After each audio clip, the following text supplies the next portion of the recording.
Laqa ta' madwar satejn fil-Kunsill Malti għall-Iżvilupp Ekonomiku u Soċjali spiċċat b'nuqqas taqbil bejn l-imsieħba soċjali dwar l-estensjoni tal-lif tal-maternità. Laqa li f'mument minnhom kienet ukoll ikkaratterizzata minn battibekki intemmet bl-MHRA u l-Kamra tal-Kummerċi dikjaraw illi mhux jaqblu illi żieda fil-lif tal-maternità tista' iżżid ir-rata tal-partiċipazzjoni tan-nisa fid-dinja tax-xogħol. Dispjaċir tagħna huwa li d-diskussjoni ma saritx qabel ma tieħed id-deċiżjoni biex tiddaħħal l-extended maternity leave. Imsieħba soċjali oħra qalu li din il-proposta se twassal għal żieda fir-rata tan-nisa fid-dinja tax-xogħol. Il-Leġa Union ħad tkun qiegħda tagħmel proposti fil-postijiet tax-xogħol fejn hija rappreżentata sabiex il-maternity leave mhux jitħallsu 160 euro bus kif qed jgħid il-Gvern imma jitħallsu il-paga sħiħa ta' kull ġimgħa illi għandhom maternity leave. Nixtieq ngħid ukoll illi hemm fil-derb bil-klemot ċar li fil-laqa ma kien hemmx konsensus ġenerali dwar dan l-ixxu. L-oġġettiv tagħna, l-oġġettiv huwa biex inżidu n-numru ta' nisa li jipparteċipaw fil-labor market tagħna. Jekk dan ma jsirx, allura nkunu qegħdin infallu minn dak l-aspett. Ovvjament hija parti minn pakkett sħiħ ta' kif wieħed ta' kif il-mara tista' tidħol aktar fid-dinja tax-xogħol.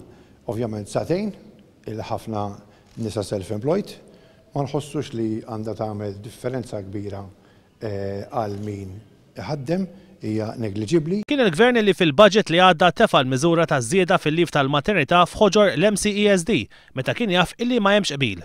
Sitwazzjoni illi kienet ikkonfermata mis-Segretarju Parlamentari Chris Said fit-tmiem il-laqgħa tat-tnejn wara nofsinhar. Madwar il-mejda kien hemm bil unanimu li f'pajjiżna għandna nkomplu naħdmu biex intejbu r-rata tal-parteċipazzjoni tan-nisa fid-dinja tax-xogħol għal diversi raġunijiet, mhux se noqgħod nidħol fihom, però dak hemm bil fil-prinċipju. Mhux kulħadd jaqbel però li l-estensjoni tal-lif tal-maternità jista' jwassal għal dan. Jista' jkun illi wara n-nuqqas taqbil ta' tnejn wara nofsinhar il-Gvern ma jsejjaħ ebda la oħra tal-MCESD u jiddeċiedi din il-miżura fil-Kabinett. Il-mexxej Laburista Joseph Muscat diġà ħabbar illi gvern ġdid iżid il-lif tal-maternità b'4 ġimgħat jekk il-gvern preżenti ma jżidux. It-tniġġis li qed joħroġ mill-power stations ta' pajjiżna qed iħalli impatt qawwi fuq is-saħħa taċ-ċittadini. Il-koll jikkawżaw mart respiratorju u mart kardiovaskulari. Dan ifisser li numru ta' nies, tfal, adulti u anzjani jimordu u allura jfittxu għajnuna medika, ifisser li jitilfu ġranet ta' xogħol u ġranet ta' skola, ifisser li jużaw is-servizzi mediċi fil-kura primarja u fil-kura sekundarja, ifisser ukoll li jinefqu flus biex jinefquhom fuq mediċini. Riperkussjonijiet negattivi wkoll fuq l-ambjent ta' pajjiżna li se jiżdiedu meta tibda topra l-power station tal-BWSC bil-heavy fuel oil, l-aktar żejt li nniġġess. F'Malta m'għandniex strateġija nazzjonali ta' carbon sequestration mis-siġar infushom. Ħanati eżempju, żewġ siġriet Mediterrani li nstabu li huma indiġeni wkoll, il-luq Poplus alba u id-dorf il-Platanus orientalis ma jitħawlux u ma ssibhom imkien. Għaliex? Għax m'għandhomx pjan. Skont l-Aġenzija Ewropea tal-Ambjent il-ħsara li tissir mill-power stations qed tiswel il-pajjiżna mal-180 miljun euro. Bl-arforma ta' tniġġis f'Malta ġej mill-power stations, il-kumpanija Sargas qed tipproponi impjant tal-pajjiżna li jaħdem b'teknoloġija ħafna aktar nadifa minn waħda li taħdem biż-żejt. Il-kumpanija Norveġiża qed tintrabat li bl-impjant tagħha se jonqsu b'30% l-emissjonijiet serra fl-arja, fattur ewlieni li jwassal għal bdil fil-klima. Impjant bħal dak proposta l Malta, il-kumpanija Norveġiża Sargas diġà għamlitu fi Stokkolma l-Iżvezja.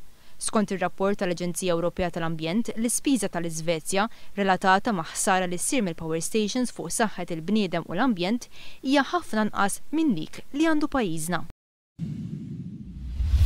Għal kontra ta' dak li qed wiegħed l-Oppożizzjoni, il-Gvern ma jridx jagħti lill-Pulizija id-dritt li jsieħbu f'union tal-għażla tagħhom.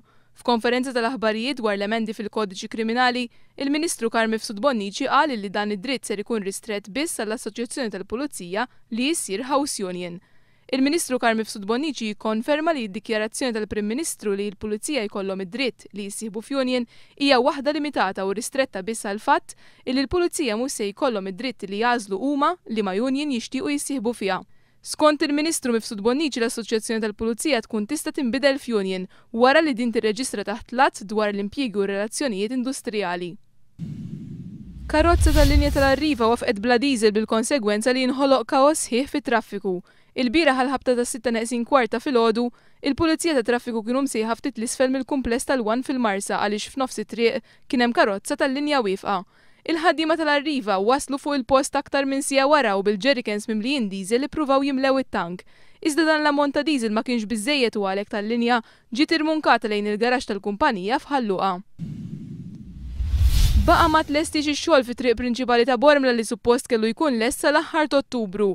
Fuq il-post li fis-sajf li għadda weġġa' ta' residenti b'waħda minnhom spiċċat tilfet ħajjita bħalissa għaddej xogħol ta' malajr biex qabel il-festa tal-Kunċizzjoni jitnaqqas il-periklu. L-awtoritajiet kienu assiguraw li t-triq ta' Bormla kellha tkun lesta sal-aħħar ta' Ottubru, iżda ftit aktar minn 8 ijiem qabel il-festa tal-Kunċizzjoni, it-triq prinċipali ta' Bormla għadha fl-istess stat li kienet fih is-sajf li għadda. Bid-differenza li issa l-konsorzju qabad il-ħaddiema tiegħu biex malajr kemm jista' jkun ineħħu l-periklu issa li waslet il-festa.